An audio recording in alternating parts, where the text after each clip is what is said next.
पूरे घर में चहल पहल हो रही थी। आज सुनीता की नई बहू साक्षी की पहली रसोई की रस्म जो होने वाली थी। किशन, विपिन, राहुल, रोहन और सुमित सभी घर में पेप्सी की बोतल लेकर आ रही थी। इतनी सारी कोल्ड ड्रिंक्स को देखकर नई नवेली बहू सोच में पड़ गई और अपनी जेठानी सोनाली से बोली, भाभी, मेरी पहली रसोई पर आप लोगों ने किसी चीज की दावत कर दी है क्या? नहीं तो फिर ये इतनी सारी पेप्सी की बोतल्स क्यों लाई जा रही है? अभी पता चल जाएगा। सोनाली ने साक्षी को कुछ नहीं बताया। कुछ ही देर में साक्षी को ऑर्डर दिया गया कि वो जाकर अपनी पहली रसोई करे। बहू, हमने सुबह सवेरे ही बासमती चावल भिगा दिए थे, जाकर जल्दी से बिरयानी बना दे। माँ जी, बिरयानी? लेकिन बहुएं तो अपनी पहली रसोई में ज्यादातर खीर बनाती है ना? हाँ बहू, हमारा परिवार बाकियों से अलग है। हम मीठा इतना पसंद नहीं करते हैं। हमें तो बस बिरयानी और साथ में चटनी मिल जाए तो जीवन सफल हो जाता है।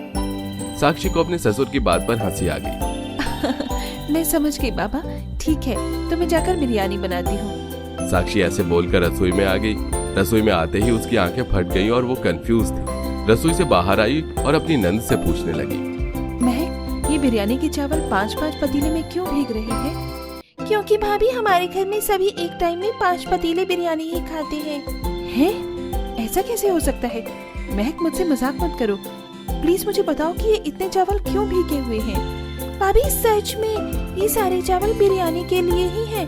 आप मेरा यकीन कीजिए, और हमारे यहाँ पर हमेशा इतने ही चावल बनते हैं। अभी महक ऐसे बता ही रही थी कि तभी पीछे से साक्षी की जेठानी सोनाली आ गई।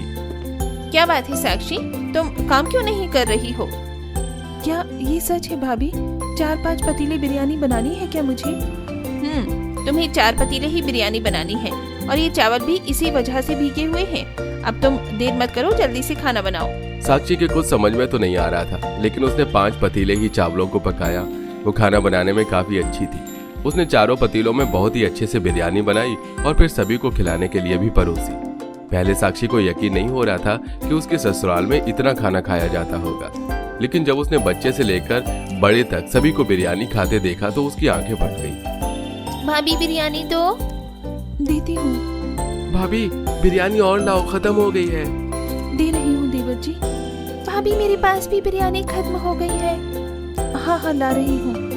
हे भगवान, ये लोग तो हैवानों की तरह खाना खा रहे हैं। 4 पतीले क्या, ये तो 10 पतीले बिरयानी भी खा जाएंगे। बहू कहाँ रह गई? जल्दी से यहाँ, सभी की प्लेटें खाली हैं। साक्षी ने सभी को भागते हुए खाना खिलवाया। देखते ही देखते चारों पतीले बिरयानी साफ हो गई और फिर आया पेप्सी पीने का वक्त। वाह साक्षी, वाह, तुम्हारे हाथ की बिरयानी का तो जवाब नहीं, मजा आ गया। सही कहा, बहुत ही मजेदार थी। चल बहू, अब जरा जल्दी से फ्रिज से पेप्सी भी ले आ। बिरयानी के बाद पेप्सी न पी तो क्या पिया? जी, हे भगवान, इतना खाने के बाद भी ये लोग अभी पेप्सी पीने वाले हैं। पेट है या कुआं? साक्षी सभी के लिए एक एक बोतल पेप्सी की भी निकाल लाई। अरे ये क्या, बस एक बोतल? भाई साहब, एक वक्त में एक इंसान बस एक ही बोतल तो पी सकता है ना? साक्षी, बस तुम यही तो नहीं जानते हो, हम सभी से अलग हैं। हमारे घर में एक बोतल पेप्सी तो मेरा 1 साल का बेटा लड्डू पी लेता है। हम तो एक ही बार में 5 या 10 पेप्सी पीते हैं। क्या? ये सारी बातें साक्षी को बहुत ज्यादा चौंका रही थी और हैरानी वाली बात भी थी। जैसा सोनाली ने बोला था उसमें कोई झूठ नहीं था। साक्षी की आंखों के सामने ही बातों बातों में पूरा परिवार 100 पेप्सी पी गया। ये सब कुछ देखकर साक्षी तो सोच में पड़ गई। 8-10 लोगों ने 4 पतीले बिरयानी और 100 पेप्सी खाली कर दी है। हे भगवान, ये लोग इंसान भी हैं या जानवर? कैसे परिवार में हो गई मेरी शादी? इनका खाना कहाँ को जाता है? मुझे तो चक्कर आ रहे हैं। ससुराल में पहला ही दिन साक्षी के लिए बहुत ज्यादा अजीब था। किसी तरह से आज का दिन खत्म हुआ, लेकिन साक्षी के घर में हर रोज ऐसे ही भर भर कर खाना बनता था और अब तो सभी को नई बहू के हाथों की बिरयानी का भी चस्का लग चुका था, जिसकी वजह से हफ्ते में 7 बार सभी तीनों टाइम 4 पतीले बिरयानी भी खाते थे। हे भगवान, ये ढेरों बिरयानी बनाना कब तक मेरा पीछा छोड़ेगा? पहले मुझे बिरयानी बहुत पसंद थी, लेकिन जब से ससुराल आई हूँ बिरयानी के नाम से भी डर लगने लगा है। साक्षी बेचारी ऐसे ही खुद से ही बातें कर करके अपना मन बहला लेती थी। ऐसे ही सिलसिला जारी था और आज विपिन के दोस्त घर आने वाले थे। साक्षी, मैंने चावल ला दिए हैं, मेरे दोस्त आ रहे हैं, तुम आज बिरयानी बना देना। क्या फिर से? लेकिन विपिन जी, हमने तो सुबह ही बिरयानी खाई थी। हाँ तो क्या हुआ, हम तो तुम्हारे हाथ की बिरयानी रोजाना भी खा सकते हैं। विपिन जी, वो बात तो आपकी ठीक है, लेकिन अपनी सेहत का भी तो ख्याल कीजिए। इतनी बिरयानी और पेप्सी सेहत के लिए जहर है। आपको इसका असर अभी नहीं दिखेगा, लेकिन अरे हाँ साक्षी, ऐसा कुछ नहीं है, तुम ज्यादा सोचती हो। तुम्हारी तो चिड़िया जैसी खुराक है, खुद तो ठीक से खाती नहीं हो तो लगता है कि हम ज्यादा खा रहे हैं। क्या बात है विपिन? कुछ नहीं माँ, बस मैं अपने दोस्तों के लिए बिरयानी की बोल रहा था। हाँ तो? कुछ नहीं, साक्षी बना देगी। विपिन और अपनी सास के आगे साक्षी मजबूर हो गई और उसने फिर से पूरे 4 पतीले बिरयानी अपने परिवार और 1 पतीला बिरयानी विपिन के दोस्तों के लिए बनाई। सभी स्वाद स्वाद में खूब बिरयानी खा रहे थे। साक्षी को सभी की चिंता होती थी, लेकिन किसी को अपनी चिंता खुद नहीं थी, इसलिए सभी के आगे वो हार जाती।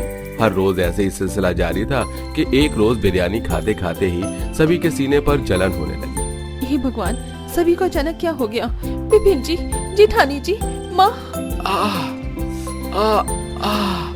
साक्षी, जल्दी से डॉक्टर को बुलाओ।